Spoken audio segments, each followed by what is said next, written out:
Iglesia Misión Evangélica Príncipe de Paz presentan un espacio de enseñanza bíblica. Oramos porque este tiempo sea de edificación para su vida. Muy buenos días, amados hermanos y amigos. Privilegio poder saludarlos una vez más en esta bendita mañana de domingo. Soy su amigo el pastor Basilio Miranda de Iglesia Príncipe de Paz en Cuilapa, Santa Rosa.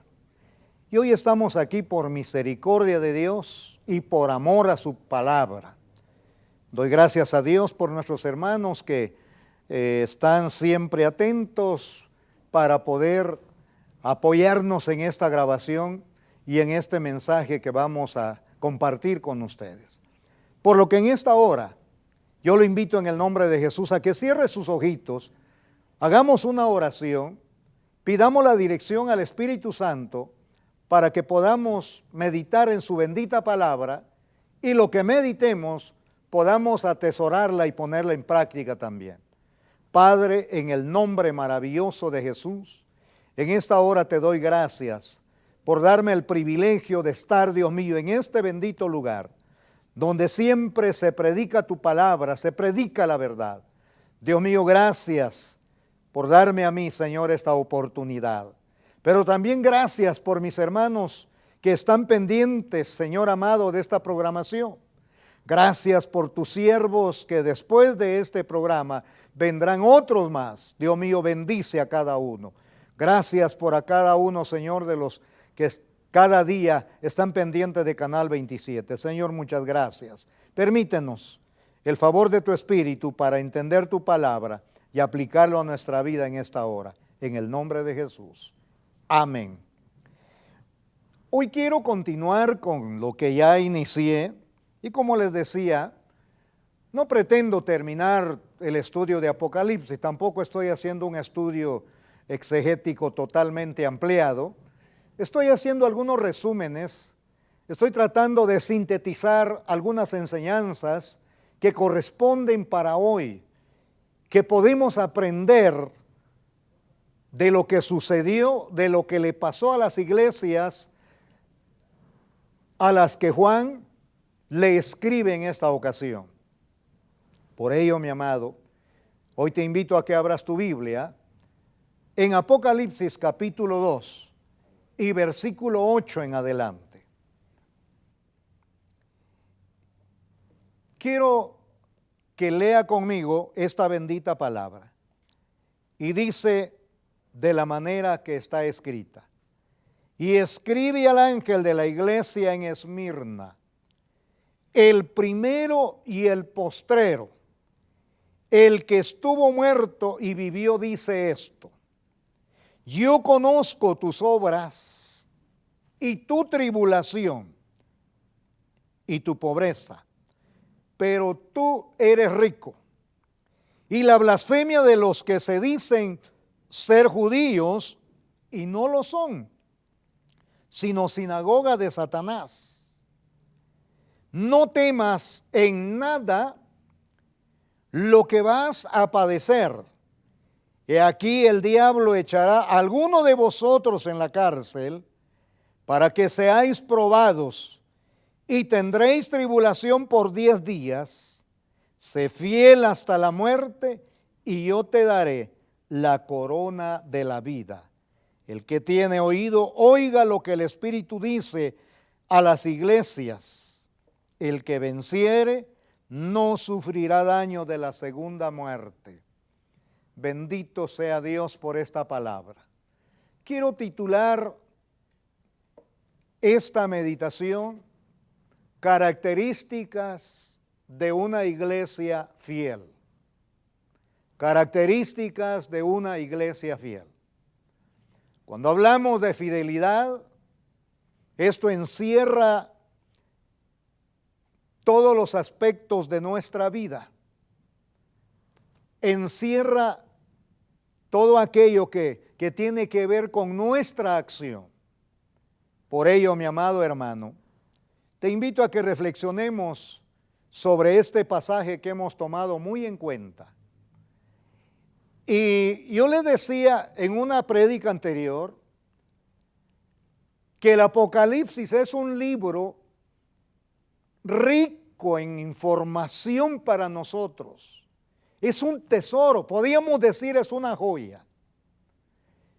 Pero en este mensaje se está revelando a una iglesia que en medio de la tribulación, en medio de las circunstancias difíciles que le tocó vivir a causa de la persecución, tanto imperial como también religiosa, mi amado, a pesar de ello, la iglesia se mantuvo fiel. Y se mantuvo fiel porque su confianza estaba en la roca inconmovible que es nuestro Señor Jesucristo.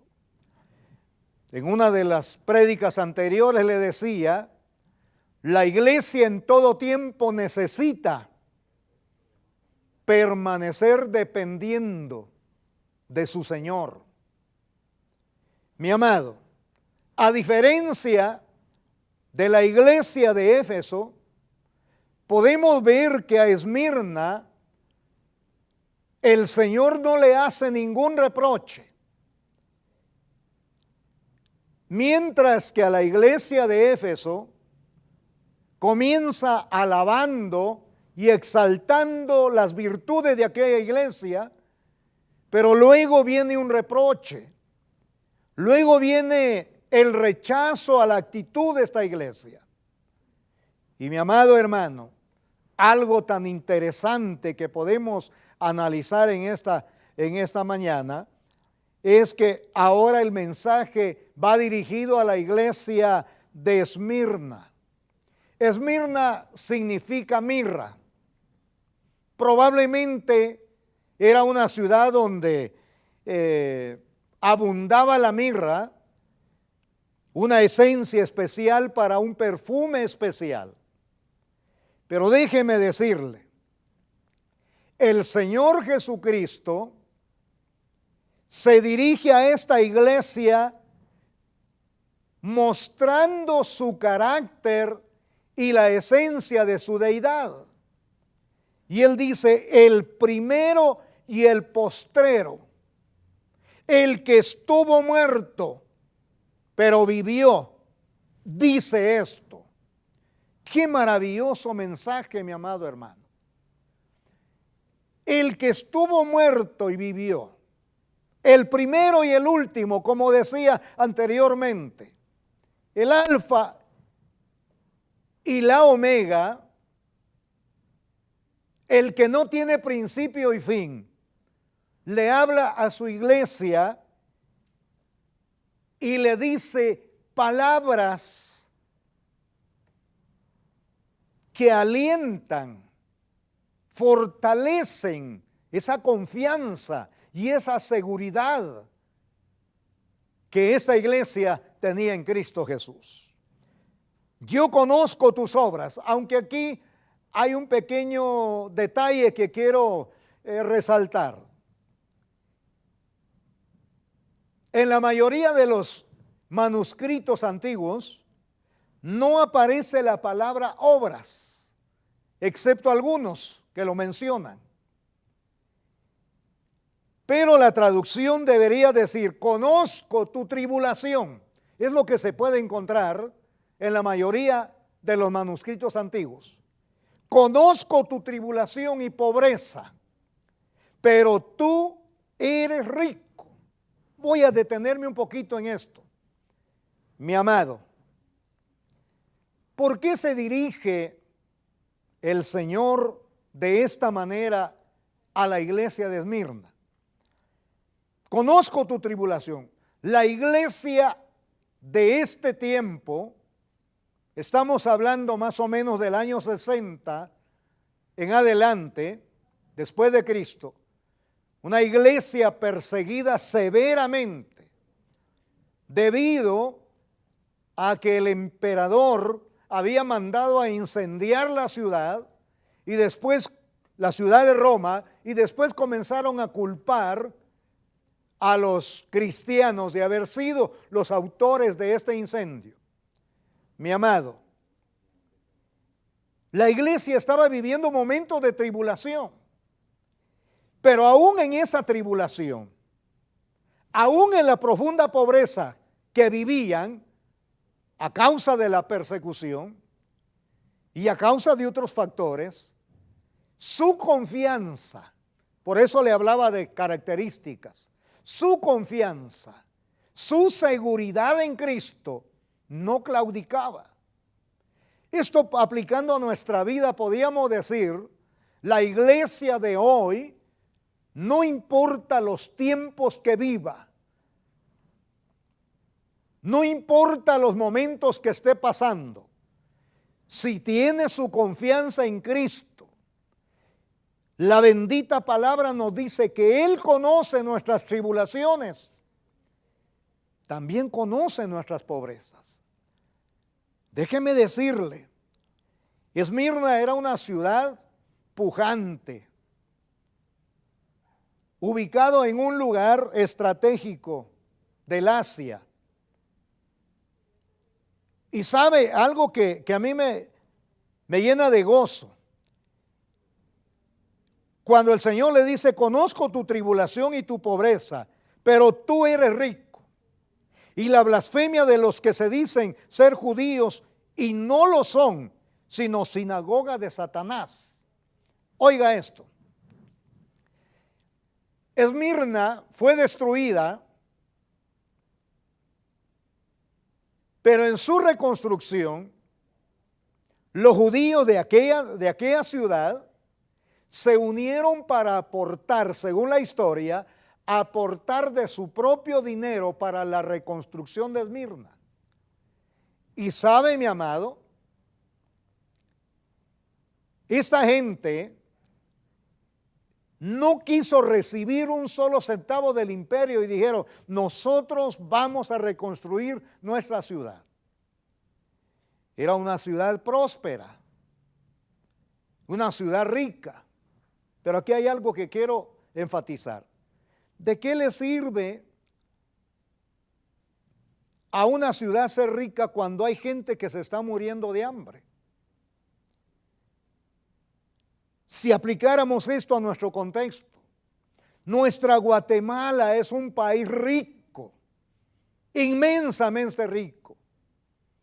Pero si nos preguntamos, ¿cuántos se mueren de hambre por la desnutrición o otras cosas fuera de esta capital? Mi amado, es alarmante. Pues los cristianos de aquel entonces padecían tremendamente, porque aparte de ser cristiano, era un delito para el imperio romano ser cristiano. Mientras que los judíos tenían un arreglo con el imperio. Y ser judío en el imperio romano era tener ciertos privilegios, pero ser cristiano era ser un criminal.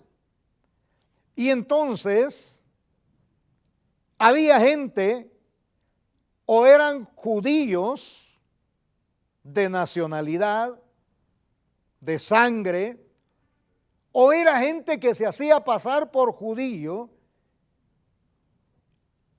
porque se decían ser judíos y no lo eran, sencillamente por los privilegios que se vivía en esa época y que los judíos de Esmirna vivían en esa época. No así los cristianos. Mi amado, dice la Sagrada Escritura, y la blasfemia de los que se dicen ser judíos y no lo son, sino sinagoga de Satanás. Mi amado, una de las características de la iglesia es que debe mantener su pureza. Ser cristiano no es solo un nombre. Ser cristiano implica, mi amado hermano, vivir la práctica diaria, pero también implica sufrir por causa de Cristo. Mi amado, nosotros podemos decir que somos inmensamente felices, inmensamente dichosos, porque no somos perseguidos. Donde quiera te puedes parar, predicar, hablar de Jesucristo, presentar el mensaje y nadie te dice nada, aunque tampoco a veces nadie te escucha. Pero déjeme decirle, los cristianos de aquel entonces eran perseguidos. Pero eso no significa que la iglesia de hoy no debe estar preparado para enfrentar también los sufrimientos si es por causa de Cristo. La iglesia debe estar preparado en el tiempo de hoy para enfrentar las pruebas que han de venir. ¿Por qué razón? Porque esto ya está en el paquete, mi hermano. Es necesario que la fe de aquellos creyentes sea probado por fuego para que esa fe sea manifestado como una fe verdadera, para que ese cristiano sea manifestado como un verdadero discípulo de Jesucristo. Mi amado, las palabras de consuelo que Jesús le da, dice: no temas lo que vas a padecer. Mi amado hermano, he aquí el diablo echará a alguno de vosotros en la cárcel para que seáis probados y tendréis tribulación. Ya Jesucristo lo había dicho en su ministerio: en el mundo tendréis aflicción, pero confiad, yo he vencido al mundo. Jesús mismo lo dijo: no temáis, yo estoy con ustedes hasta el fin del mundo. Oiga, mi amado hermano, hoy más que nunca nosotros medimos el estándar de un cristiano, especialmente la teología de la vindicación, o sea, de la prosperidad. Medimos el estándar de un cristiano por su progreso económico, por su progreso material, porque quien no tenga dinero es porque no tiene fe. Quien no tenga bienes es porque no tiene fe.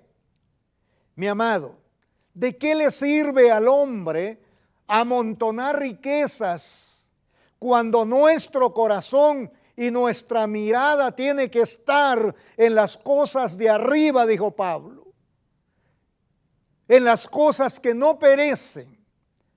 La iglesia de Esmirna sufría no solo la persecución, sino la discriminación. ¿Por qué razón? Para un cristiano conseguir trabajo era difícil. Por eso vivían en una extrema pobreza. En una ciudad rica, pero una iglesia pobre, materialmente, pero rica en abundancia de fe y confianza en Cristo Jesús. Mi amado, qué maravilloso es reflexionar en esta palabra. Hoy el Señor nos desafía a que estemos preparados y que mantengamos esas características que identifican a una iglesia que está comprometida con Cristo. Pase lo que pase, no importa lo que tenga que sufrir.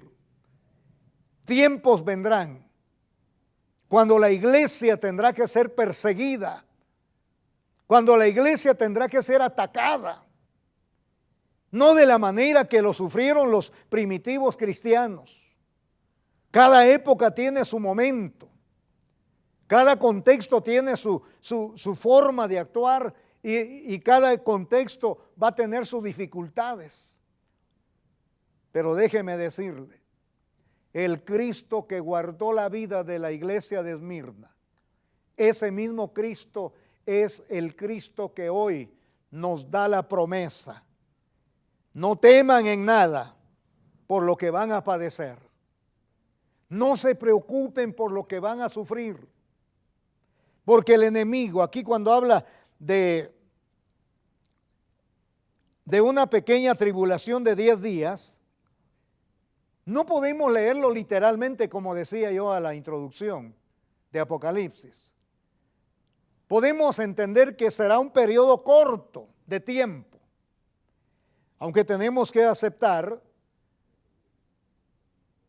que en las Sagradas Escrituras un año puede tipificar un día. Pero déjeme decirle, no quiero entrar en detalle de esta situación, simplemente quiero decirle, no hay pruebas que el Señor vaya a poner en la que tú y yo no podamos pasar.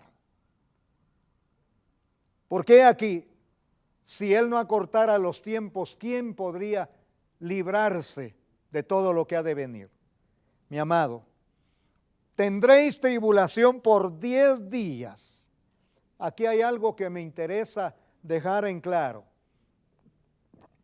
Y lo que me interesa es que tomemos en cuenta que la recomendación que hace nuestro Señor es ser fiel hasta la muerte y yo te daré la corona de la vida. Mi amado, la vida cristiana debe transcurrir cada día en medio de las dificultades. Si nosotros no hemos experimentado esas dificultades, debemos dar gracias a Dios. Pero tampoco debemos descuidar nuestra vida, porque una de las características de la iglesia es que se mantenga fiel, no importa lo que tenga que sufrir. Mi amado, la tribulación del que está hablando nuestro Señor aquí no tiene que ver nada con la gran tribulación que se menciona más adelante en este libro. No tiene nada que ver. Esto es una tribulación temporal que la iglesia debe pasar, que la iglesia debe experimentar. Cada día trae sus dificultades, cada día trae sus propios problemas, pero déjeme decirle, esas tribulaciones son necesarias en nuestra vida, iglesia linda, para que nosotros nos preparemos, para que nosotros nos afiancemos y entendamos que el único que puede sostener nuestra vida es Jesucristo, el Rey soberano de toda gloria. Mi amado, probablemente, y yo no sé si en esta mañana yo estoy hablándole a alguien que está pasando por un momento difícil, por un momento en el que no sabe ni qué hacer. Probablemente esté hablando con alguien que se le cerraron las puertas, no le dan la oportunidad de un empleo. Probablemente estoy hablando con un padre que esté sufriendo con la rebeldía de sus hijos o de un hijo. Probablemente estoy hablándole a una esposa que sufre el maltrato a causa de su fe cristiana de un marido impío que no quiere reconocer a Cristo. Probablemente le estoy hablando a alguien que está siendo acusado falsamente. Probablemente le esté hablando en esta mañana a gente que de alguna manera son acosados por aquellos pseudocristianos, cristianos de fantasía, como lo era la iglesia de Esmirna, con los que se decían ser judíos y no lo eran, sino sinagoga de Satanás. Porque déjeme decirle, aplicando aquel dicho que dice, no todo lo que brilla es oro, y no todo lo que aparenta ser cristiano es cristiano verdadero. Mi amado, por eso es necesario que tomemos en cuenta, que leamos la palabra, que vivamos la palabra, que experimentemos lo que la palabra tiene para nuestra vida. Cuando usted y yo nos propongamos eso, van a venir luchas, bendito sea Dios por ellas. Van a venir problemas a nuestra vida, gloria a Dios por ellos. Porque en medio de ello vamos a ver la gloria de Dios. ¿Por qué razón? Porque tu fe o tu estándar como cristiano no se mide por lo que tengas materialmente, sino por lo que tengas interiormente, que es Jesucristo tu Señor y Dios. Mi amado, te invito en el nombre de Jesús a que permanezcamos fieles. Digo permanezcamos porque también a mí esta palabra me enseña. Digo permanezcamos porque lo necesitamos hoy más que nunca. La iglesia está siendo atacada hoy, no como la iglesia de Esmirna, pero hay ideologías que han querido imponerse y se están imponiendo de una manera sutil. Si la iglesia no está preparado para enfrentar estas situaciones, tristemente no podremos presentar defensa de nuestra fe. Pero si usted, a pesar de lo que pasa y a pesar de lo que sufre, permanece fiel, tenga la certeza de que no está solo. Hay miles y millones de hombres y mujeres fieles a Dios que están comprometidos y están orando por ti también. Están orando por mí y por cada uno de nosotros. El que tiene oído, oiga lo que el Espíritu dice a las iglesias. El que venciere no sufrirá daño de la segunda muerte. Bendito sea Dios por esta palabra. Espero que Dios te ayude a entenderlo. Y en tu casita sigue escudriñando. Yo solamente quise aplicar la enseñanza que corresponde para nuestro tiempo. Que Dios te bendiga, mi hermano. Que Dios te guarde. Y será en una próxima ocasión, si el Señor así nos lo permita. Amén. Esperamos que este espacio de enseñanza bíblica haya sido de bendición a su crecimiento espiritual. Este programa es una producción de Canal 27. Predicamos la verdad.